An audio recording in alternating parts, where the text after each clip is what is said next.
Bonsoir à tous. Merci beaucoup de m'accueillir dans cette salle climatisée. Talkie-Walkie, donc Quentin Lebeau, je suis un des 3 cofondateurs de Talkie-Walkie. Et chez Talkie-Walkie, ce qu'on fait, c'est que, on va maintenant au-delà du chat, et je vais l'expliquer, on crée ce qu'on appelle des plateformes communautaires. Le but d'une plateforme communautaire, ça va être de rassembler les meilleurs clients d'une marque, de travailler sur une expérience unique pour les fidéliser et de les engager pour créer plus de valeur. Je vais rentrer dans les détails, mais avant d'en arriver là, une petite intro sur en fait, d'où est-ce qu'on vient et comment on en est venu là. Talkie-Walkie, c'était à l'origine la petite fenêtre que vous voyez là sur le site de Sephora US et qui va permettre à n'importe quel visiteur de poser une question à tous les autres visiteurs du site, comme ça a été décrit pour Leroy Merlin. Ce qui est important pour nous, c'est qu'en fait, on a mis ça en place sur 130 sites en Europe, aux US ces 4 dernières années et on a toujours trouvé les mêmes chiffres, la même sorte de pattern, qui était que vous aviez 1%, voire moins de 1% des visiteurs qui répondaient à 90% des questions. C'est ce qu'on a fini par appeler la communauté organique d'un site ou d'une marque. Et ce qu'on a vraiment compris, c'est finalement ce dont étaient capables ces meilleurs clients. On s'est donc penché en fait sur qu'est-ce qu'aujourd'hui les grandes marques, les grands sites proposent à ces 1% à ces meilleurs clients. Et on a vu que souvent, ils étaient finalement traités comme la plupart des autres clients, avec un système de mailing, souvent assez récurrent, et un programme de fidélité principalement basé sur l'achat. Donc en voyant ça, on s'est dit, il y a potentiellement mieux à faire, et donc on s'est en fait un peu octroyé la mission de réinventer l'expérience qu'on allait proposer aux meilleurs clients d'une marque ou d'un site e-commerce. On fait ça en se basant sur 3 principes. Le premier, c'est de récompenser chaque action positive qui va être effectuée par un de ses visiteurs.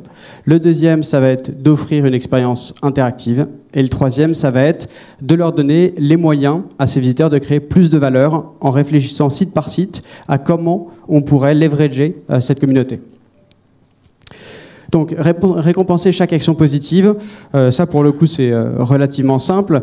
Ce qu'on a réalisé, c'est que ces meilleurs visiteurs, c'est aussi ceux qui vont laisser des avis, ceux qui vont répondre à des questions, ceux qui vont répondre au chat.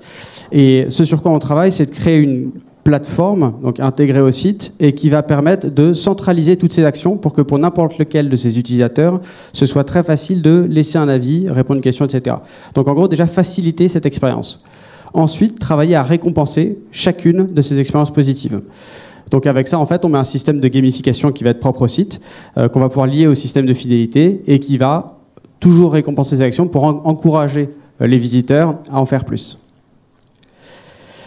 Deuxième point, c'est l'expérience interactive. Aujourd'hui, avec les 130 sites qu'on a, on a un peu plus de 200 000 super utilisateurs qui répondent à toutes les questions. Et quand on leur demande pourquoi ils reviennent sur la plateforme pour répondre, ils vous disent pas que c'est pour les points, ils vous disent que c'est avant tout pour recroiser, rediscuter avec les autres clients qui leur ressemblent ou avec qui ils ont des sujets en commun ou pour discuter avec la marque. Donc il y a vraiment cette notion d'interactivité qui va les intéresser. Et nous, notre objectif sur chaque plateforme, ça va être de recréer ça.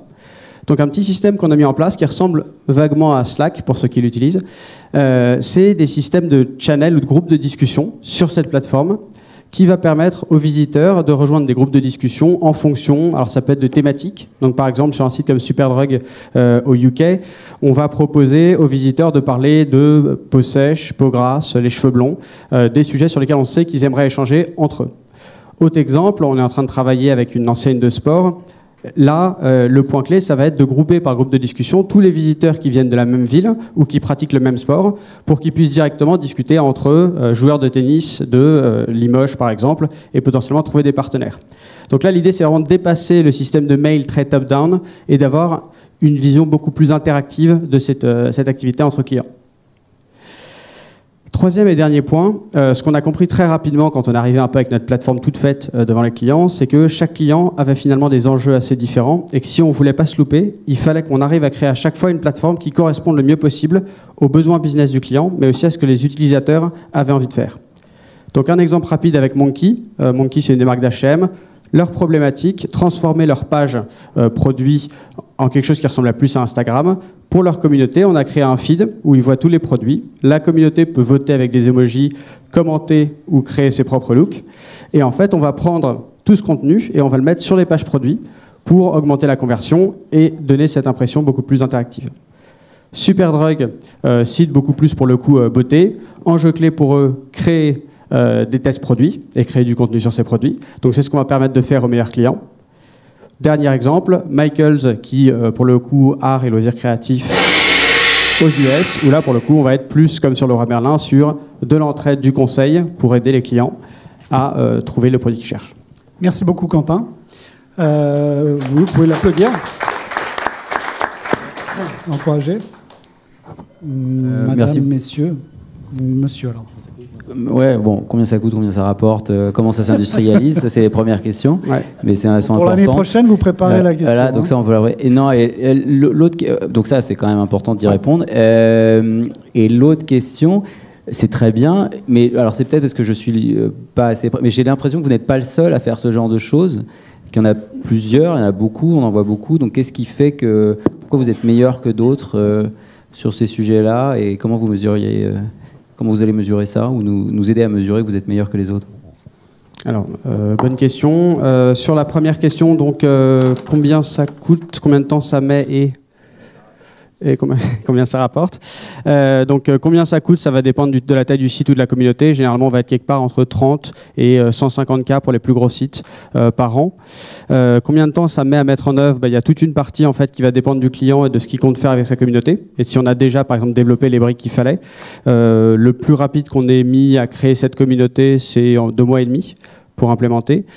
Combien ça rapporte, ça va dépendre de l'objectif du client. Ça veut dire que si jamais l'objectif du client, c'est de conseiller l'intégralité, d'utiliser ses meilleurs clients pour conseiller en temps réel tous les clients de son site, on va regarder le taux de conversion des gens qui interagissent avec le chat ou le forum. Et dans ce cas-là, on est sur des... Bon, je pourrais vous partager les chiffres de Leroy Merlin ou d'autres, mais ça va dépendre à ce niveau-là. Sur le chat, on va regarder donc, le taux de conversion. Si c'est sur les avis ou la génération d'avis, ce qu'on va regarder, c'est quel est finalement l'upsell par rapport aux pages qui ont eu des avis. Et là, généralement, on se retrouve à peu près sur les mêmes chiffres ceux auxquels on est habitué sur les avis, donc plus 18%. Ça va dépendre du projet. Ça m'amène à répondre à la dernière question qui est en quoi est-ce qu'on se distingue. Déjà, ça fait 4 ans qu'on fait ça, donc on a commencé à comprendre beaucoup de principes un peu contre-intuitifs de comment marche la communauté, sur lesquels je pourrais passer 1 heure à discuter. Je ne vais pas le faire maintenant, mais il y a vraiment une question d'expérience, parce qu'aujourd'hui, personne ne sait vraiment comment faire ça. Et donc, il y a ce point expérience qui est clé. Deuxième point, on a une approche très customisée des plateformes. On n'arrive pas, contrairement à certains concurrents, avec un outil tout fait, mais notre objectif, ça va vraiment être de comprendre le business qu'on a en face de nous et d'imaginer comment sa communauté peut faire le mieux. C'est à la fois un avantage et un challenge pour nous, parce que résultat, on a du mal aujourd'hui à se positionner entre le service SaaS pur, mais aussi le service de conseil. Donc je pense que c'est ça qui nous différencie par rapport au reste du marché. Autre question du jury, Nathalie, Ilan. Pardon, tu parlais de récompenser les actions positives et les négatives. Enfin, dès qu'ils voient des choses qui ne vont pas et tout ça, vous le récupérez, il y a un feedback loop, etc. Parce qu'il est important ce feedback également. Absolument. Là, ce sur quoi on travaille, quand je parlais des actions positives, c'est vraiment beaucoup plus... En gros, par exemple, vous avez des clients qui vont partager les produits qu'ils ont achetés, qui vont prendre des photos, qui vont les publier sur Instagram, récupérer tout ça, savoir quand ils le font et les récompenser avec un système de gamification pour les encourager. Donc, il n'y a pas trop de négatif parce que là, c'est vraiment juste regarder ce qu'ils font de bien. Sur le côté plus négatif, sur chacune des... je n'ai pas eu le temps de rentrer en détail, mais sur chacune des plateformes, on peut par exemple mettre en place des systèmes de discussion entre la marque et ses clients, souvent des systèmes de sondage qui vont nous permettre, et qui va permettre à la marque surtout, d'avoir un contact direct avec ses clients et potentiellement de leur poser des questions pour récupérer ces sondages. Donc c'est comme ça qu'on va avoir des insights. Autre point, quand on met en place le chat communautaire, on va évidemment regarder toutes les questions qui passent entre visiteurs pour comprendre quels sont les points de blocage, où est-ce que ça bloque et améliorer le site sur la base de ça. Et on te met ça et juste un forum. Pardon ? Si on mettait juste un forum. Si vous mettiez juste Sephora, un des plus gros, alors si on parle du chat, Sephora, un des plus gros forums aux États-Unis qu'ils ont mis en place sur leur site. Ils sont venus nous voir en 2016 en nous disant le forum c'est très bien, les gens discutent, on n'a toujours pas réussi à établir de ROI. C'est-à-dire que c'est sur le côté, les gens discutent, c'est pas lié au magasin. Toute l'ambition de la communauté, c'est de l'insérer en fait dans le parcours utilisateur. Donc typiquement, un forum, il faudrait aller dessus poser la question. Sur le chat, on va avoir des questions qui sont liées au problème, à la conversion et donc être capable de mesurer l'impact directement. Et vous vous rémunérez de quelle manière ? Alors aujourd'hui, on a un business model qui est purement SaaS, donc qui va dépendre du trafic du site, mais on a de plus en plus de clients qui commencent à différencier pour nous la partie un peu consulting, comment est-ce qu'on va travailler avec leur communauté, et la partie produit. Donc on est en train d'essayer d'imaginer avec quelques premiers clients un nouveau business model là-dessus, pour être transparent. C'est bon ? Pas de questions. Merci beaucoup, Quentin. Merci. Bravo.